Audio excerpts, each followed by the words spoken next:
work it out. But yeah, it doesn't really bother us too much. You know, I think back in the day, you used to think about batting first and putting runs on the board. I think teams are probably less worried about chasing nowadays than maybe they were back in the day. Pat, has captaincy come naturally to you? I mean, winning is a habit, but for you, collecting trophies is becoming a habit now. Another one for the taking?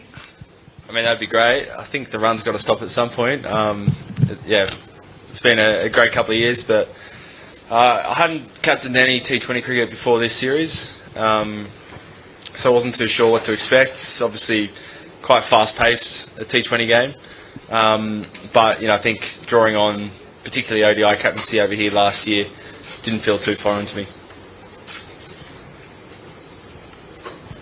Yeah, hi.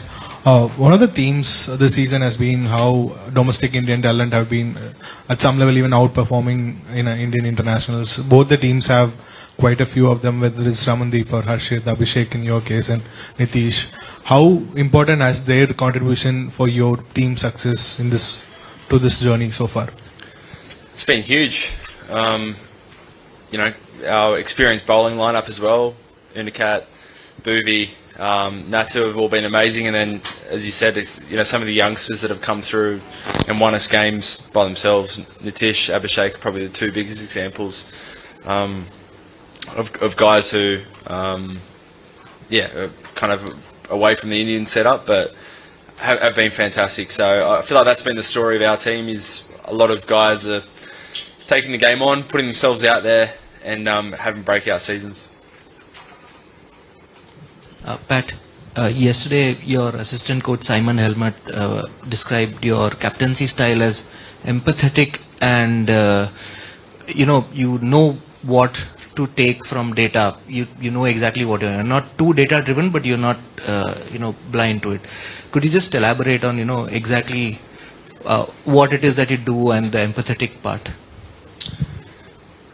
Oh, look, I think data and analytics is there as a tool to use, but it's just a it's one factor in a decision-making process. So T20 you play lots of games, but no two games are exactly the same. It's different wickets, different opposition, different form. So data only takes you so far. So I think there's still a strong place for kind of gut feel and intuition. I think the way Abby and Trav have gone out and batted this season, data probably doesn't tell you that that's going to be successful, but I know as a bowler that's pretty scary if you're coming up against guys who are batting like that down the other end. So we've got lots of experience around our squad. Dan Vittori's obviously awesome as strategically as well as a coach. So it's always a balance between information you gather from, I guess, objective data